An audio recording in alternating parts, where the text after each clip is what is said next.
Hello, this is Charles, and welcome to my crime story channel. Today's case involves around a bizarre and horrible incident in Taiwan, where a hotpot restaurant owner allegedly turned one of his customers into slices of lamb meat, mixing them into the lamb broth and selling it to the unsuspecting customers.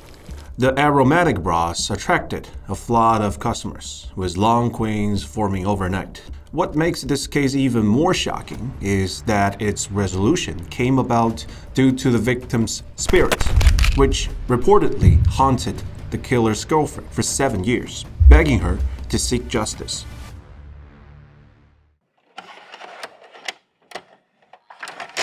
On May 18, 1993, the Killed&Sold police station in Taiwan received a startling phone call. The caller reported discovering a body on a beach along the north coast. For law enforcement, finding human remains in the wild was no doubt a major case. Officers were immediately dispatched to the scene. Upon arriving at the location, the police were shocked by the grisly sight. The body was missing both its head and torso. Only the limbs and lower half of the body remained. Adding to the strangeness, the buttocks of the remains bore a large, dark, birthmark-like spot. However, aside from the unique feature, there was no other information that could help identifying the victim. Drawing on investigative experience, the police speculated that missing body parts were likely hidden by the killer somewhere nearby. Acting on this theory, officers initiated a thorough search within a 5-kilometer radius of the discovery site, treating the case with utmost urgency. After several days and nights of searching, the police finally uncovered a suspicious cardboard box inside a bat cave. When they opened the box, they were horrified to find a decayed human head. The head was tightly wrapped in a thick quilt, and on the exterior of the box was a logo for hotpot seasoning. According to the police, the bat cave where the cardboard box was found was located in an extremely remote area, with very little foot traffic. This strongly suggested that the killer was intimately familiar with the surrounding environment. Let's look at the forensic findings. Subsequent forensic analysis revealed that the victim was a male in his early 20s. The body parts discovered on the North Coast beach matched the head found in the bat cave, confirming they belonged to the same individual. However, a puzzling detail remained. The police had recovered the victim's head, limbs, and buttocks, but other parts of the body were still unaccounted for. This mystery left investigators questioning the killer's motive and why certain parts of the body had been disposed of differently. Just as the police were at a loss over the case, a woman suddenly ran into the station in a state of panic to file a report. The woman claimed that her husband, Yang Si-dong, had gone missing. What made her story more intriguing was her assertion that the previous night she had dreamed that her husband had been murdered. So in the dream, her husband reportedly told her, "I am on Jingshan Hill now." So after listening to the woman's account, the police first worked to calm her emotions. Once she had settled down, they brought her to examine the recently discovered male remains. And upon careful identification, the woman confirmed that the body was not her husband, as her husband did not have such a prominent dark birthmark on his buttocks. Despite this, the woman remained adamant in her claim, once again telling the police, "I am on Jingshan Hill now." The police found the woman's claim hard to believe. In their many years of handling cases, this was the first time they had encountered a situation where a victim supposedly appeared in a dream to inform their family of the crime location. While skeptical, the investigators considered the possibility that the woman was simply under immense psychological stress, which might have caused her to imagine the details. However, given her firm conviction and the specificity of her account, the police decided to proceed with an investigation on Jingshan Hill to ensure no lead was overlooked. To the police's astonishment, their investigation on Jingshan Hill led to the discovery of a male body buried in a shallow pit, bound tightly with ropes. When the woman was brought to the site, she identified the remains as her missing husband, Yang Sidong. And the following investigations revealed that Yang had been murdered by two men who later dumped his body deep in the forest on the Jingshan Hill. Although the Yang Sidong case was solved, the earlier dismembered male body case remained at a standstill. The police attempted to follow up on one of their few clues, the cardboard box with the hotpot seasoning logo found near the bat cave. They conducted extensive interviews and investigations at nearby hotpot restaurants. Unfortunately, this effort yielded no valuable leads. At the time, the lack of comprehensive population database and the absence of any missing person reports related to the remains made identifying the victim impossible. With no progress, the police had no choice but to shelve the case, marking it as unresolved. For the next 6 years, this case remained a mystery until a woman's sudden appearance finally brought the truth to light and revealed the chilling events behind the crime.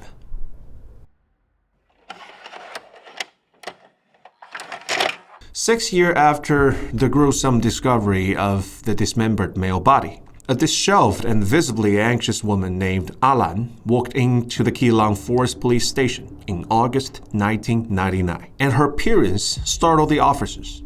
Her mouth was missing most of its teeth, and her gums were severely damaged, making her speech slurred and difficult to understand. Initially, the police suspected she was a victim of domestic violence. The police were stunned by Alan's claims, finding it hard to believe what they were hearing. What puzzled them even more was why Alan waited 6 years to report that her boyfriend, Zhang Xiaohan, had committed murder. Why didn't she come forward earlier? To uncover the truth, the police first worked to calm Alan down, ensuring her emotions were stable. Then, they carefully guided her to recount the full story in detail. What she revealed not only correlated parts of her earlier claim, but also connected the case directly to the dismembered body found 6 years ago. According to Alan's testimony, 6 years earlier, her boyfriend, Zhang Xiaohan, ran a popular lamb hotpot restaurant in Keelung. The business was booming, and Alan often went to the restaurant to help. Their workdays frequently stretched until the early hours of the morning due to the heavy customer flow. The victim, Wen Yin, was a well-known street thug in the area. He had a reputation for bullying street vendors, which made most people wary of him. One evening, Wen Yin came to the restaurant with his girlfriend to enjoying a bowl of lamb alpha soup. However, during the meal, the couple began to argue for reasons unknown. Their arguments escalated, and Wen Yan's girlfriend stormed out of the restaurant in anger, leaving Wen Yan's behind to drink alone in a sudden mood. By midnight, Wen Yan still showed no intention of leaving the restaurant. Feeling exasperated, Alan approached him to politely inform him that they were about to close for the night.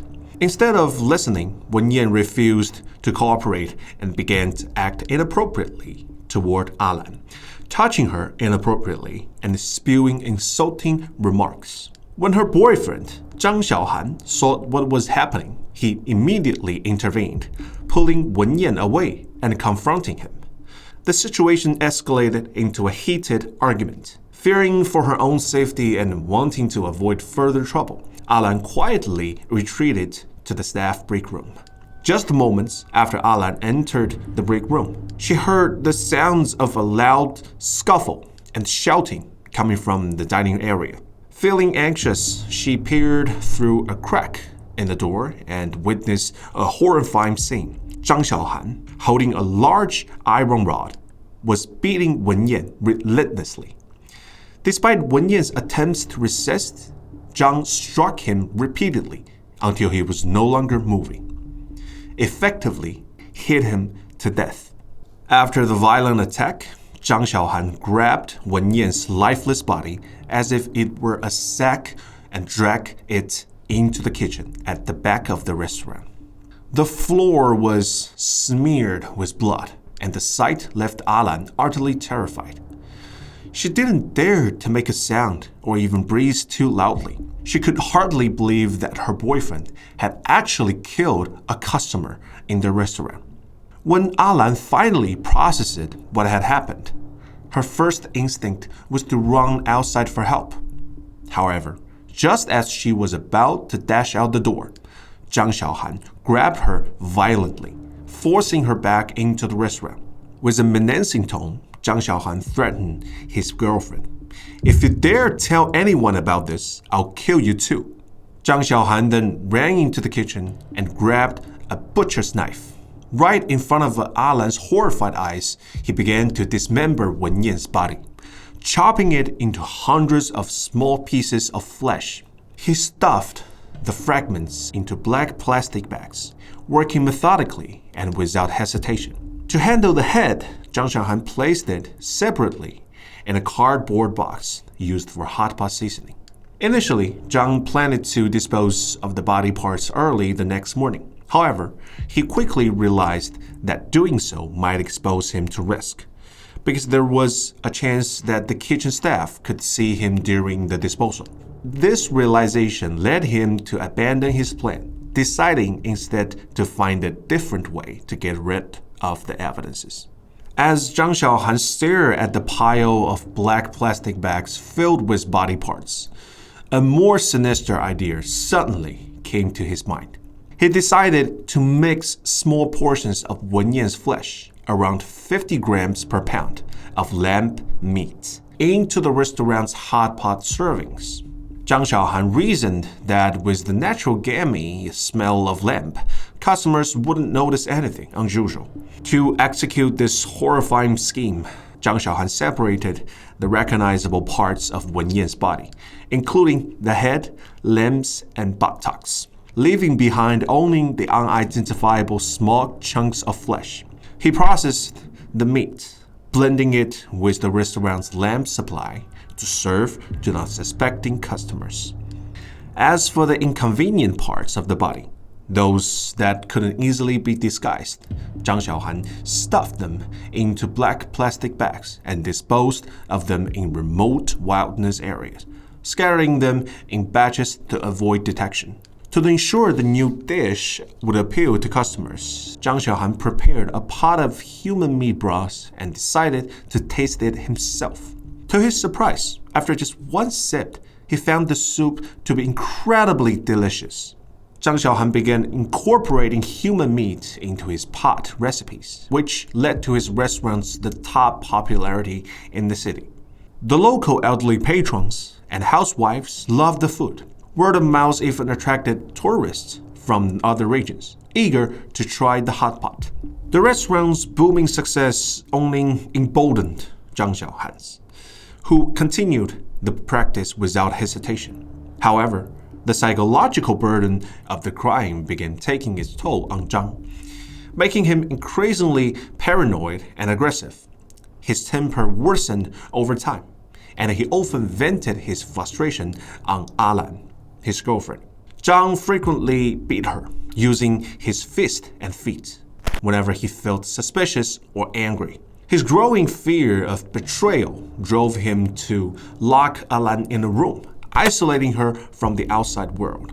Anytime Alan made a mistake or said something he didn't like, Zhang would pull out one of her teeth with pliers as punishment. This horrific cycle of abuse lasted for 7 years, leaving Alan with almost no teeth by the time she finally escaped to report the crime. What baffled the police was why Alan hadn't reported Zhang Xiaohan's crimes during those 7 long years of abuse. Why had she suddenly decided to come forward now? According to Alan's own account, the turning point was the relentless nightmares that haunted her every night.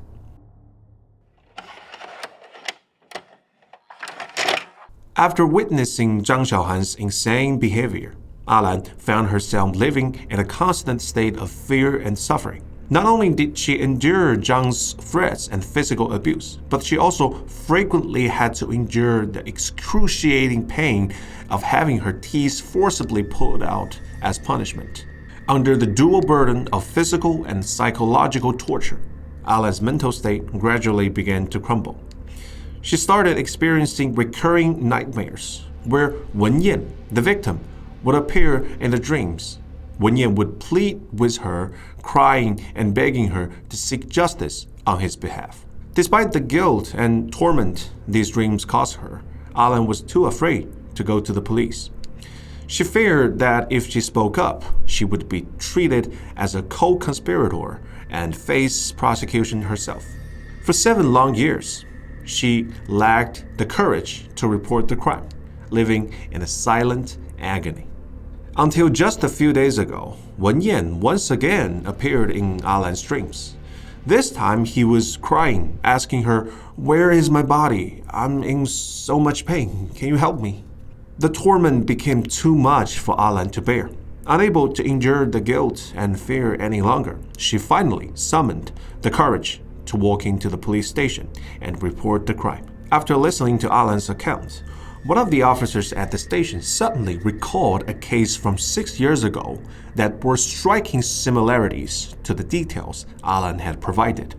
Coincidentally, just a week before Alan came forward, the elderly woman had visited the police station to report her eldest son missing for a very long time. According to the woman, her eldest son had been out of contact for 6 years. Text and phone calls went unanswered, and he had seemingly vanished into thin air.